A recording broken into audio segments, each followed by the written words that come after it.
And then I kept hearing in my mind's eye, I kept hearing, Michelle, you've got to find a rhythm to have resilience through the reset.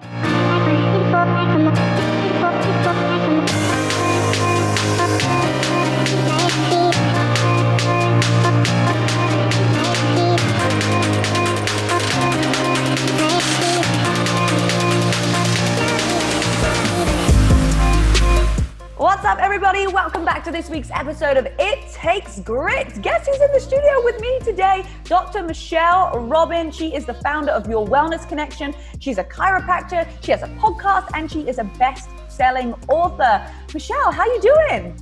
I'm doing great, Rebecca. Thanks for having me on your show today, because I got grit. Yes, you do. I know we just had a great live on your channel as well, so I got loads of questions for you. All right, let's do it. So first of all, I want us just to, I like people to understand like how you got to where you are. Because, I loved it in our chat where you were saying, I just kept saying yes. And I was able to make it happen because I shifted my mindset. And you really talk about small changes equals, big shifts. So where are you from? How did you get to where you are today to be so successful? Well, I'm from the middle of the country in the heartland of North America in Kansas, of all places. I kind of lived in California, just southern of where you're at right now. Came back to the Midwest. My parents brought me back here. I had no choice. Came back from a small town, got hurt playing basketball, of all things. And my mom took me to the hospital. Nothing was broken. Then she took me to the chiropractor. And this is why we resonate so well. I remember this much about the chiropractic experience, but I do remember how they made me feel. And I remember them starting to pour hope and healing inside my soul. I come from a little bit of drama and trauma, like a lot of people. And I just remember them, they started teaching me things like Think and Grow Rich, just like you talked about Tony Robbins and Jim Rohn. They were teaching me to read, those books like that really helped me shift who I was becoming, who I thought I was at the time. That's amazing. And what age was that you had that 15, almost 40 years ago. It's crazy. Wow. So at that age, who was it that was giving you these books and these people to kind of listen to? My chiropractor. So what a lot of people don't realize, have you ever had chiropractic experience before, Rebecca? I have. So people are always like, somebody interviewed me yesterday. They're like, "Oh, you're one of those new chiropractors." I'm like, "Well, really, I'm an old chiropractor." So back in the day, our founder, D.D. Palmer, talked about 3 things that made people sick: thoughts, toxins, and traumas. And so I just try to help the people that I get to serve. I call them clients because patients mean one who suffers, and I like them not be suffering. I try to help them understand that where they're at today is a reflection of their thoughts, their traumas, and their toxins. And then once you understand where you're at, you can start to shift and go forward. That's so interesting because right now, if somebody is sick, they are given like prescription or they're given like other things like medical stuff rather than actually sometimes healing the brain. So after you had that injury and you've got all of this personal development, were you're 15 years old, are your friends like, "Hey, why are you reading this stuff?" Did you start to grow like personally very quick? What was the kind of interaction with your peer group? Well, I grew up kind of a lower class. So, I had a place to sleep and I had to kind of find my own food, but I did have a place to sleep. So that was a bonus. But I happened to play basketball. When you play basketball, you're mixed with a group of different kids. And so I learned to kind of fit in. And so I was talking with somebody this morning on a walk, we were talking about cliques. I really never had a clique, in my opinion. I just kind of fit where I could fit with the poor kids. I could fit with the rich kids because they really weren't asking what I was doing, to be totally transparent. I just was living my best life, and I was pretty shy. And so I wasn't, and I don't think I realized until I probably was in my 30s of what was happening. But you just take the next step and you just keep doing the next thing and the next thing. And all of a sudden you wake up and you go, "Holy sugar, I'm living this amazing life that is so much better than I ever could have imagined at the age of 15. And so, you know what? I don't think I was thinking about them. I was just trying to survive. That's awesome. I was trying to thrive, not survive. Yeah, absolutely. And I feel like I have a lot of young people that follow me in the audience too. And it's like, I'm like honing in on personal development books because I didn't have that when I was like 15, 16, 17 years old. Like I got to experience it around the age of like 25. But I'm like, if I could have had that before, it would have helped my brain, my mindset a lot. So tell me, how did you get to a position where now you're like a founder of a wellness center? Tell me about that. How have you created this podcast? Like now you have this like flourishing business from, starting off as a chiropractor. Mm-hmm. Well, first of all, I think at 25 is still a great age. And I just bought everything you sold me on my podcast. And so I want to tell you, you're hitting a home run. I have no idea how old you are. I know you're younger than me, but I want to tell you, 25 is better than 26. It's better than 30. It's better than 45. So, like I said, I got fortunate enough. I went to chiropractic school. I graduated at the age of 25, started a practice. I've been around this type of thinking. What people may or may not know about chiropractors is we're kind of the original self-help junkies, because of our founder. And so like Wayne Dyer and Deepak Chopra and the Jim Rohns of the world and the Tony Robbins, they grew up speaking to chiropractors at our seminars. And so I've been fortunate enough to always be around that. Like I cannot tell you the last time I read a fictional book. It's been a long time. I can remember a book I read when I was 40 by Left to Tell. Have you read that book yet? No, Left to Tell about the Rwanda genocide. Changed my life. You haven't a chance to read that book. You think you've got it bad? Look at what this Immaculée went through. She lived in a closet for X amount of days or weeks trying to stay alive because they were killing the Tutsis. And so when I read that book at 40, I thought, I'm going to never suck my thumb again, because I'm fortunate enough. I have a car, I have a house, I have the money to travel and do the things I want to do. And so it's just really, you've got to be reading people's stories so you can grow. And just like in your book, it takes grit. That's how you get through it. So for me, you said in the show that we did, you're around the 5 people, you become the 5 people you hang out with. That is so true. And so it's not just who you hang out with, it's what you're putting in your mind through podcasts. That's why it's important people are listening to podcasts like this. It takes grit. Listening to podcasts like mine, Small Changes, Big Shifts, what type of music you're listening to. If you're going to listen to songs that say you've done so many wrong songs, you're going to get done wrong. You've got to be listening to uplifting words of affirmation that tell you the truth of who you are. I believe that we are all innately designed to be well. We have forgotten that. Mm-hmm. It's absolutely so true. Like when you're around, I was in a really toxic marriage at one point, and I was around, people that weren't, lifting me up, or they didn't want to go places. And like, that's what you become like. And then you're in this like limbo, like, do I do this, what other people are doing, or do I stay in my position? And if you've got those people around, you will always never reach your full potential, because however hard you try to separate yourself, if you're still friends with these people, if you're still spending time with them, you're always going to have that. And that's great what you said too, because we were talking in mine about comparison, like comparing yourself to somebody else. I want their life. We see on social media, people's like highlight reel. But if you read somebody else's story, like what you did, and you realize how grateful that you are for what you have and how somebody would just die to be in your position. I think that we forget that a lot because we're so thinking about, I want this, I want that. And in a world of instant gratification, you can order a car to your house in 5 minutes, or you can order sushi, like we want things right now rather than actually knowing how hard it takes to work. Talking about hard work and grit, how much hard work and what does it really take to get to where you are? Like, I think sometimes people look at someone and go, oh, it's so great. They're making all this money. They're super successful, but they don't really understand like how much work it really, really takes. Like, open that up for us. Like, what has it taken for you to get to where you are?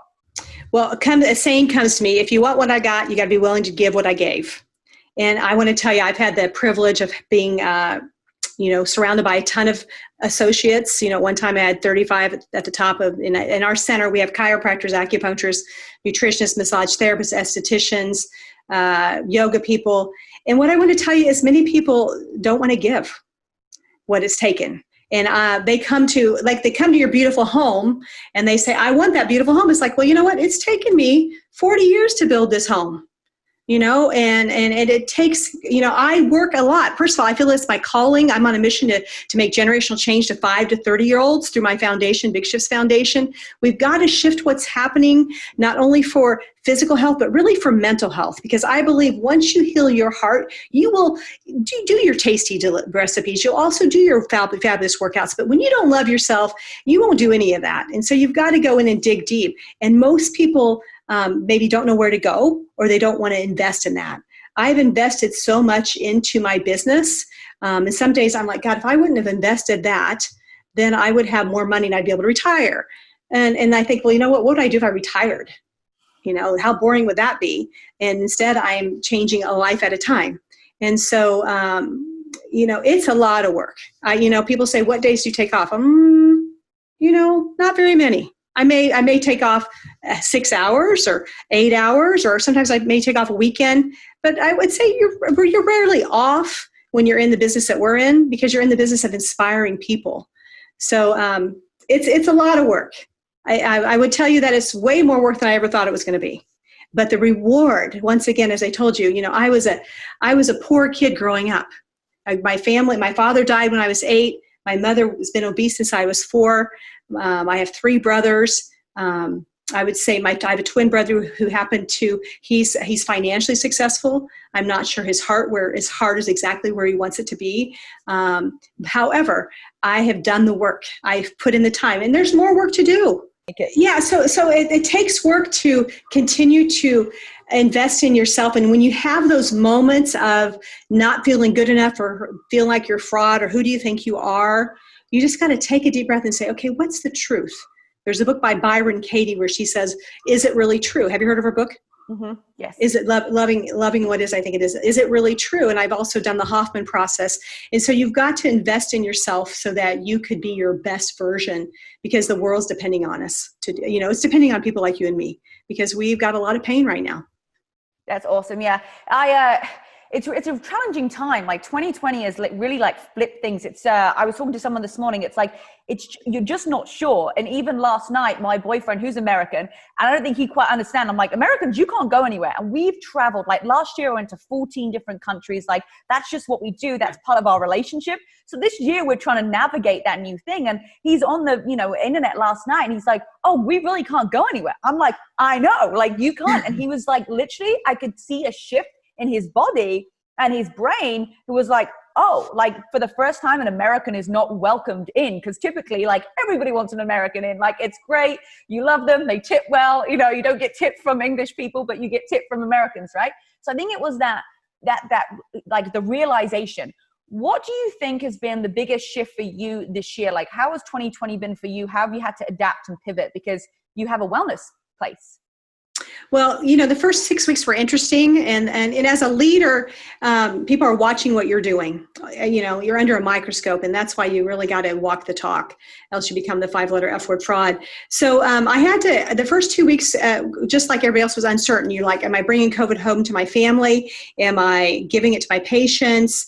What's the right thing to do, and for my team as well. So I actually took a few weeks off. Our center never closed. We're considered essential. And I've been seeing patients since April 18th. So I took a couple weeks out.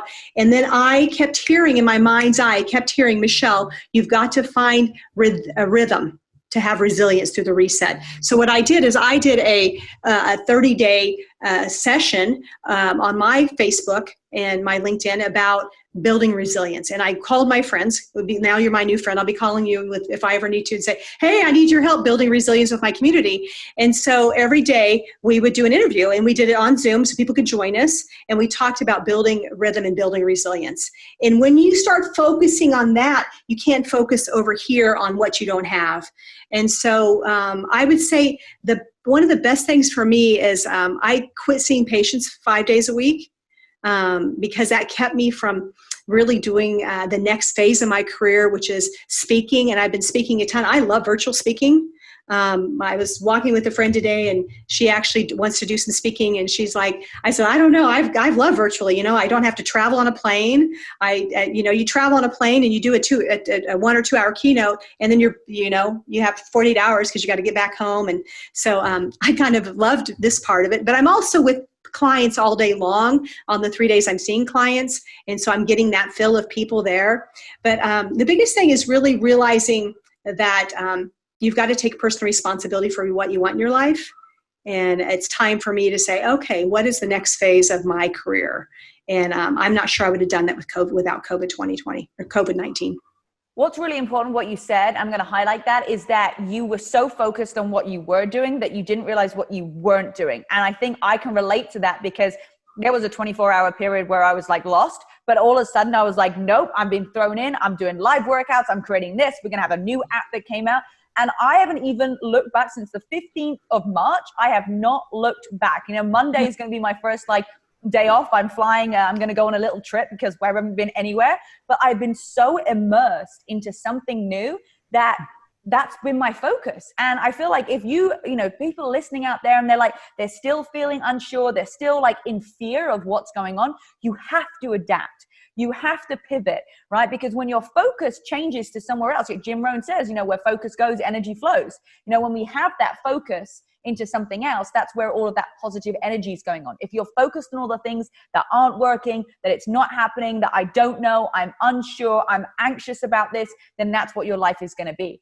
I want to talk a little bit about like habits. Like, how do you, with your clients, create new habits that actually last? You know, we say 21 days to create a habit, and if you do this, but like, how do you really embed a habit into somebody's life? You know, that's a really phenomenal question. And one thing I do that with my clients, I help them create a wellness plan and based on the quadrants of well-being: mechanical, chemical, energetical, psycho-spiritual, kind of like a business. A business has operation, marketing, finance, and leadership. And so we're driving down the street with our car, and if one tire's low, we can still get to where we need to go, but we don't get there as efficiently. And I want the people that you and I get to serve to get to the end of their life as efficiently as possible, so that they can have the life they want to have. If it's getting down on the floor and playing with their grandkids, or one of my clients this week said, you know what, I want to be able to drive until I die. And that's one of his goals. And so that means to me, I heard he wants to have freedom. And so in order to do that, you've got to look at it from this whole person health perspective. And once again, I believe it starts in the heart. So part of it is accountability, and it's really having somebody care about you. I can tell you care about the people that are following you. And so it's not just something you're doing to make money and to be this presence. It's really something you're giving. Your gift is your presence. That's the present you're giving to the people you serve. I can tell that about you. I've been around a lot of different people this is my 7th season doing a podcast. So I've had the privilege of being around a lot of really fascinating people, but you have what it takes. And part of it is having somebody care enough about you that you want to do it. That you're doing it for yourself, but you have somebody that's nurturing you along the way. And I create a wellness plan, and I'm like, I'd rather overwhelm you than underwhelm you. Pick 2 or 3 things that you feel you can add into your routine. Right. So it's that giving a couple of things. And so you're just, I mean, it's people when they come to you, what are they mostly suffering with? What are you seeing right now that people they need help with? They're releasing stress, anxiety. Like, what is it that people are facing right now when they're coming to you? Probably the top 5 things the last decade has been, of course, pain. You know, I'm a chiropractor. Pain, whether it's back pain or headaches or neck pain, that's always in the top 5. Not always, but most always. Anxiety, lack of sleep, autoimmune. Those are the top 4. And then the plethora, you know, mixes up in there with everything else, whether it's a shoulder or knee or possibly digestion, which is always a factor in autoimmune. So that's a big part. And in my second book, my first book is called Wellness on a Shoestring: 7 Habits for Healthy Life. And I realized, you know what? It's rest, reflect, rejuvenate, breathe, move, free your space, mind, body, spirit, go for the greens, get omega-3s and vitamin D, and then drink to your health. And that's not wine, that's water, right? If you want to be a grape or a raisin, you know, you got to hydrate, else you're going to be a raisin. So what I realized when I was out teaching on that is that there's a reason people aren't doing those simple habits. What I really believe is it's not that hard to have a successful business. It's not that hard to have a successful life. It's just that you've got to be committed to doing what most people aren't committed to doing, which is consistently doing something over and over. For instance, in my business, one thing I've done for 28 years is I call my patients on their birthday. And people would say, I cannot believe you're calling me. This is the 28th year in a row you've called me on my birthday. And that's over most of their lives, because we're growing up together. And it's part of my rhythm. You know, just like drinking water. First thing in the morning is I drink a glass of water. Sometimes it's chlorophyll, sometimes it's lemon water, but it's always water. So My second book's called The E Factor: Engage, Energize, Enrich, 3 Steps to Vibrant Health. And I believe people need to get engaged in the journey. And it's hard to get engaged if you don't kind of have a purpose for your life. And you got to find that vision. And then why is that your vision? And then what's your plan of getting there? And then who's your tribe? And similar to what you talk about. And once you get engaged in the journey, then you get energy. And then when you get energy, you figure out, how do I give back? And, I'm kind of in that season of how do I give back? That's what we're doing with my foundation. How do we help this make generational change so that we're not talking about Black Lives Matter 600 years from now? Mm-hmm. It's all about giving back too. And I talk about the 3 ways of showing up. Like, number 1, you show up, sometimes your body's just there. I don't know how many times you might have gone to an event, or you're doing something, you're doing a workout, and you're physically there, but your brain is just missing. Like, one day, I don't know why, but your brain isn't there, right? The next way of showing up is you've got your body there, and amazing, your brain has also joined you. And then the third way is that your body's there, your brain's there, and you bring people with you. Because that's what kind of keeps you accountable. You show up for yourself, but then what happens when you have people that are watching you and you've got to show up for them? I feel like, sometimes my responsibility is like, I'm so programmed to showing up. Like, it's because I've just done it over and over and over again that I can't not. And I think that once you've done something so many times, it just becomes like, it's like brushing your teeth, right? When you're a kid, you brush your teeth before bed every night because that's what you're programmed to do. If you can program yourself to, wake up and have, water every morning, or if you've got, healthy breakfast or whatever it is, you've just got to program yourself, and it becomes natural. It becomes like an easy thing to do. When did you see like a shift in your business when you were like, oh my goodness, like I'm doing this because I love it, and now it's like exploding, and I've got this beautiful house, and like it's incredible? Because I have lots of people that start like a business that watch this, but like, how long does it take till you start seeing like, oh my God, I think I'm doing it. I'm making it. That's a great question. I think there's different parts of that, but I want to share something really quick on your showing up. I have the 5 rules of LTRs, lifetime relationships. And the first one is be a go-giver. The first one really show up. The second one's be a go-giver. The third one really is celebrate others. Like we're celebrating each other today on our shows. And of course, do one-on-ones and build relationships. It's all about relationships at the end of our life. So there's different places in business. I had my first practice. I was solo for 3 years and I rocked it. And it was more of the guy's practice. How many patient visits are you seeing? How much money are you making? But I was dead inside. And so at about the age of 31, I realized, what? I have a lot of money, but I don't really have a lot of peace in my soul. And so, and that was before the internet. So I think people can succeed a lot faster now because of the different tools. And I'm always shocked when I see somebody who's 25, 27, 30, and they're killing it.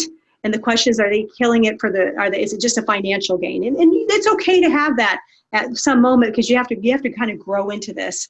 And then it went to the next level where I had a building that it was 8,000 square feet, and we had 35 employees, and it just became a different type of grind. It wasn't much fun. And then I shifted it, and I shifted about 3 years ago into what it is today, and I love it a lot more, because so many times you're doing things for other people or for the community, and sometimes you're doing things because that's your path. And when I look at the space that we have now, a lot of people will say, oh my gosh, we have something like this in Kansas City. This is something that you would see on the East or West Coast. We had no idea that there's a healing center like this. And maybe that was my job, to bring that awareness to the community. And then my job changes. So I think for everybody, just realize, honor your path where you're at right now. And it's probably going to shift. I think it's being open to that shift too. It's like your business changes. Sometimes when you're on a health journey, like you're like, hey, I want to lose 10 pounds. And then you're like, I'm good with that. And then it's like, I want to gain some lean muscle. I want to get some triceps. I want to like tone up a little bit. So it's about knowing that you're going to adapt. I mean, my business over the last like 7 years, it's funny because I had a whole staff of people that I wanted in an office. And then like it worked better when it was like remote, and now I have people all over. So it's just about being open to that transition and figuring out along the way, and not saying, oh my goodness, this doesn't work, I'm quitting. It's just navigating like how you can make it work. And if you're super passionate about what you do, it's like, it's impossible not to go, where's the solution? Right? So if you're thinking right now, well, this isn't really working, like maybe that's just not like what you're destined to do. Right now in 2020, how important is it to be looking after your health? Oh, It's paramount.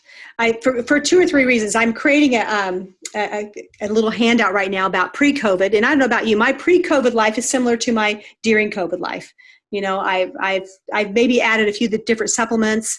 I'm not out as often because I'm not out socializing, which has kind of been a nice break from the rat race. So I think it's paramount. On the other side of this, post-COVID, whether you get COVID or not, there's a fallout, and the strong are going to survive and thrive. And so, and the way you're strong is you're strong in your mind and you're strong in your habits. And you know that, when I eat gluten, I don't feel good. So why would you punish your body like that and lose a day of life? I'm going to be 20,000 days old on January 2nd, a great book, 20,000 Days and Counting. And I think, okay, I don't have time to waste, because the world is depending on me to show up and play full out. So I think it's the number one thing. As the Dalai Lama said, people give up their health for wealth, and they give up their wealth for health. So, hey, just do it right from now. Your young people, put your health at a top priority, especially your mental health. Because when your mental health is top priority, everything else comes into place. And what can people do for their mental health? We talk about that, like work on your mental health, but like, what can you do on a daily basis to like feel like you're not completely going insane? Because I know like suicide rate is up like an extortionate amount, but like, what does it mean to say work on your mental health? What tips can we give them? Well, I'll give you a tip that I've used. And I actually, I don't know about you, Rebecca, something will come across my mind, and then it will come across again, and it'll come across again. And I'm like, oh, you know what? I need to do that. So last December, I downloaded the app, the 5-Minute Journal. Have you heard of it? Mm-hmm. I have the book. Yeah. So I have horrible penmanship. I had the book for a year, never wrote in it. And then someone told me there was an app. I thought, oh, you know what? And it's so great. So the 5-Minute Journal, I think, is a home run. It has 5 questions. You remember the 5 questions that are in it? Mm-hmm. I think the second question is a pivotal question. And it's, what are you going to do to make today great? So I'm a white woman in America. I have nothing to complain about. So, but gratitude is for sure important. But I think wherever your attention's at is where your intention goes. Kind of the Jim Rohn quote. So it asks that question. So that's a home run app for me. I think the other part mentally is tuning into a couple podcasts or music or reading a book that will help inspire you. Not where you're thinking you're not doing enough. I had a phase in my earlier career where I would watch something and I'd be like, sugar, I'm never doing enough. And I don't think it could be about not doing.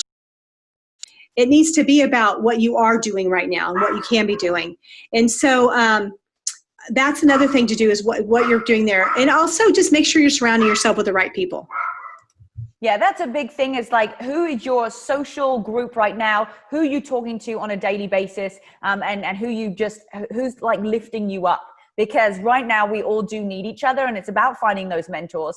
And it's about, yes, listening to podcasts, reading books, but like not overdoing it and making it feel like you haven't done enough, right? It's okay. Wherever you're at right now, it's okay. Tomorrow's a new day. It's a new slate. I've had days where I'm like, God, I made these mistakes. I messed up here. I could have done this better.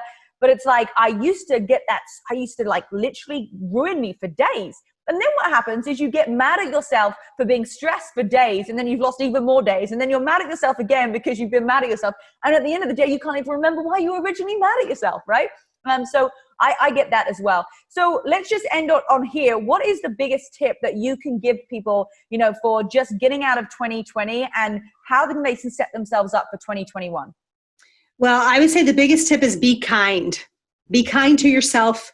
Be kind to your community. Be kind to your neighbors. Be kind to your dog who likes to bark in the middle of a podcast. So that's probably the biggest thing. We're actually launching a 31-day kindness campaign. It's not a challenge, because we don't want to challenge people. We just want to give people opportunities to share goodness. And we're launching it on October 14th. We're going to end it on World Kindness Day on November 13th. And we're going to put a lot of good out in the world. We're expecting to reach a million people that these kind acts, these kind opportunities will help shift what's happening. I think that's one way to get out of 2020 thriving. It's if you feel lost, it's give. I always say that to someone, like, if you're like not sure like what to do, give, and you're going to feel better. Like you can't not feel better by just opening a door for somebody, smiling at them. Like some things can be so small, but if you feel like anxious or like hurt inside, or you have pain, if you just give back to someone, it will change your state. So I love that. That's amazing. We'll make sure that we link all of those things. And how can everybody find you, all of your amazing books? Like, tell us all of the things. I'm really easy to find. smallchangesbigshifts.com. We have a bunch of free videos on there. We have 7 different books. We have resources to help you navigate this COVID time. You can find us on Facebook, LinkedIn, Instagram, all those fancy things. I love it. And then lastly, what are you going to do in 2021? What's your next goal? My next goal is to take the next step in my professional career and let go of some things that have been holding me back. Boom. So, well, I'm going to hold you accountable to that. So I'm going to be doing that. You are my new best friend, so I'm counting on it. I love it. My job is to light people's fire under their butt and say, hey, remember you said you were going to do that? We're going to keep on going. My clients know that. What are you going to do? You know what the funniest thing is that there was a few things that I've achieved this year that I didn't think was going to happen. And I achieved like 4 things in a row that I thought was going to take me 3 years. And we were taking the dogs out for a walk yesterday. And I am like the goal-orientated person. I know exactly what's going to happen. I know where I'm going and what I'm doing. And like, my boyfriend was like, what's your plan for 2021? This is the first time in my whole entire life being super honest and transparent where I'm like, I don't actually know like what my next thing is. Like, I didn't realize I was going to have a best-selling book. I didn't know I was going to hit the top 1% in this company. I didn't know I was going to have a new app. Like, all of this stuff is crazy. So I'm going to take some time. Well, about 3 days. That's all it's going to need, right? Take a couple of days and then figure out where I can serve my community. Like, what is it that they need? We're doing an amazing 4-week inner transformation program, but I want to find out how it is that I can best serve my audience. So I'm actually excited about that. It's like the first time that I'm like, I don't really know where I'm supposed to go. But it's all good. When you take that solitude time, you find it. I've got a word for you that I would say that I have a small regret is I don't think I enjoyed those moments because I was always looking to the next thing. Mm-hmm. So I would encourage you to take 3 days, 4 days, a month, and really enjoy the moments of what you've accomplished and who you've supported this year. Because as you look back on your life, that'll be one thing that I regret. That's one of my regrets, that I did not take time to say, you know what, you go, girl. I love that. And I needed to hear that today. So, and I think there's other people there. My boyfriend's like, his number one value was fun. Like, he's fun. I'm like, no, we can have fun when we've done this. He's like, but when? So, I really appreciate that. And I know that loads of people just need to celebrate that success. Take a couple of days just to think about what's, a week, month, whatever you need. Awesome. Thank you so much for joining me today. That was a great conversation. I got a new friend. I got a new bestie. Anything that you need, I'm going to be here for you. Guys, go and give Dr. Michelle, a follow on all of the things. Go and check out her website. She's got some amazing articles. I've always been, being nosy and sneaking around her website, but she's got lots of free content on there as well. And of course, leave us a review, and we will see you next week on the It Takes Grit podcast. Bye, guys. I literally drove like 400 miles all over New Mexico. Like, they didn't even know they didn't know the distance. They didn't even know they were sending me this far. And I just was terrified. I was like, what if I don't find her? I just like stopped.